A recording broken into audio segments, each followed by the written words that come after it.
With update 46 coming up and subclassing being a main feature of this update, I think it would be a great idea to know how to farm skill points and the best ways to do so. In this video, I'm going to go over the best ways to farm skill points, including several different options so you can tailor it to whatever you like doing in the game. Make sure you watch the entire video so you know all of the options available. As always, if you hit that subscribe button and hit the like button, it helps me keep making videos just like this.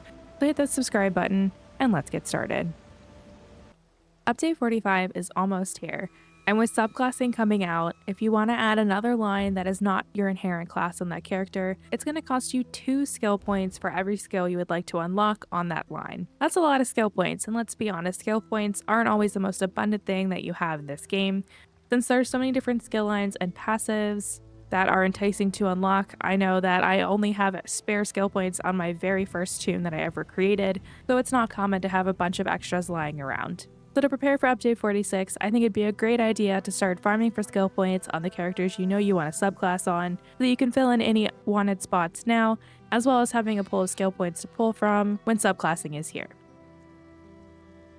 Now, if you're a newer player and you want some more information on sky shards, I'm going to do a brief overview right here, and likewise, if you're a veteran player, you can probably skip to the next section. Well, as I'm sure you've noticed in the tutorial, skill points are used to unlock actions and passives within your class lines, as well as other skill lines you can acquire along the way. You also need to collect 3 sky shards in order to get 1 skill point. You probably got your first one during the tutorial as you escaped the whaling prison.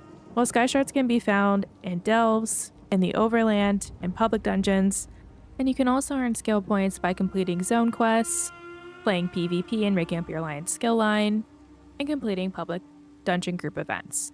Now that may sound like a lot, but don't worry, I'll break down each of the methods later in the video. Now I definitely recommend unlocking some of your class skills and passives, especially for the lines that you know you want to be using, whereas you could probably skip on the lines that you aren't. You can use a respec scroll, and you can always go to a shrine and pay some gold to respec your skills as well, so nothing is permanent, you can always change it, so don't worry too much about that. There's also lots of passives and other skill lines so you can unlock, so if you're not sure where to start, I would recommend looking up a build and working toward those skill points as you work your way up to CP and level 50. Now that you've had a little overview on skill points and what they're actually for, let's get into the best ways to farm them. Well, the fastest way to earn skill points in this game is simply by doing public dungeons anywhere and everywhere that you have access to. All of the base game zones have a public dungeon in each of the zones, and if you complete the main public group event, which can be found on any maps if you Google them, you get a skill point automatically for killing the boss.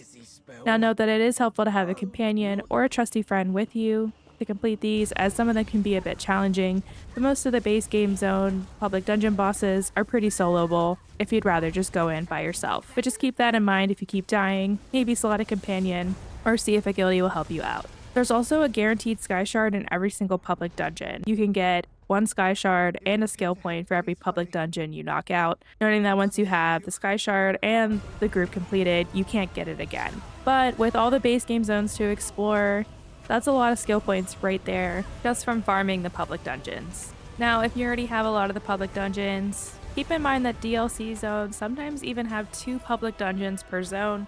That means 2 skill points and 2 sky shards guaranteed if you have access to these DLCs. Noting that the bosses are a bit harder here, but well worth the trip if you're not sick of farming public dungeons. I have a task for you. Speaking of getting sick of farming public dungeons, I know this is not everyone's cup of tea, so if you're looking for ways to mix it up and have some fun, I also really enjoy doing story zone quests to get skill points. You don't get one every single quest, but most of the major completions of the quests and the main story quest in the zone will award you with 1 skill point. This also takes you around the zone so you can hit up the delves, grabbing a sky shard in each one, and hopefully finding those overland sky shards as you travel around. I've racked up a decent number of skill points just by doing this, and a lot of the zone story quests aren't too involved, especially if you've done them before. You don't have to listen to the dialogue. If you want to enjoy the story along the way, that's perfectly fine too. It does just add a bit of time, but you get to enjoy the zone, learn the story, and get skill points while you're doing it. I think some of the fastest ways to get skill points for story questing is just to do the main quest storyline. And this is going to be key to the story that's happening in Solstice. So if you haven't completed the main quest yet, if you're a new player, or it's just been a while, I highly recommend revisiting that main quest and working your way through. They're fairly quick, you get a skill point for just about every quest, and you'll have all the background knowledge on the worm cult, so it's a win-win there in my opinion. I prefer meeting allies, but I will fight you. Now, another way to get skill points that I think is really great if you're leveling up a character as well is to just run the dungeons. The first time you complete the story quest in the dungeon, you will be awarded 1 skill point. Now, there aren't any sky shards in here, but you do get a bunch of experience when you complete the dungeon and kill the final boss. You can pop that XP scroll right before you turn in your quest, or if it's already on, you get bonus XP for killing all of the enemies in the dungeon, as well as when you turn in that final dungeon quest at the end.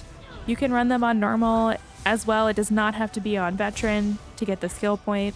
And you can even run a random normal and get that huge experience boost from running the random. And if you're lucky and you get a dungeon that you don't already have, you'll get the quest and the skill point as well.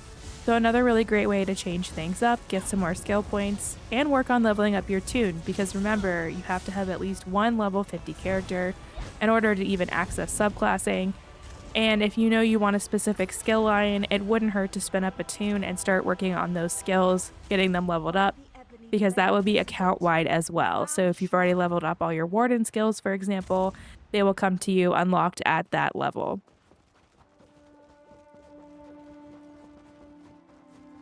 Last but not least, for our PvPers out there, you can also level up and get skill points by ranking your alliance skills higher.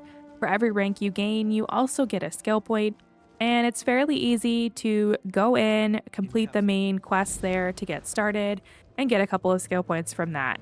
This is also how you get that continuous attack bonus. It levels up your support to level 3, so you can throw a skill point in there, and your mount speed increases drastically.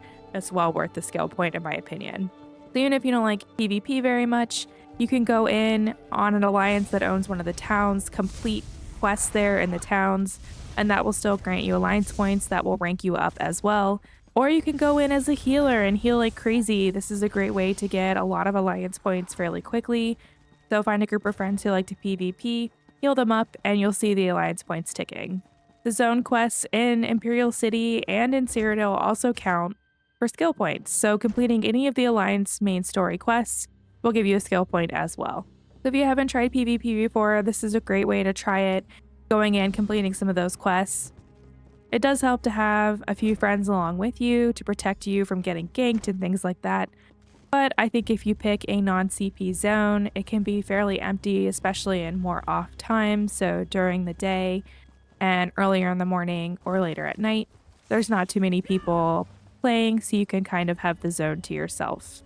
Now there is always just the option to go farm sky shards in the zone. You can just look up a map of them, travel around, pick up the sky shards, and for every 3 sky shards you collect, you get a full skill point. That's all I have for you guys in this video. I hope you're excited about subclassing, and this video helps you prepare for it by getting lots of extra skill points so that you can hit the ground running and adding skill lines from different classes.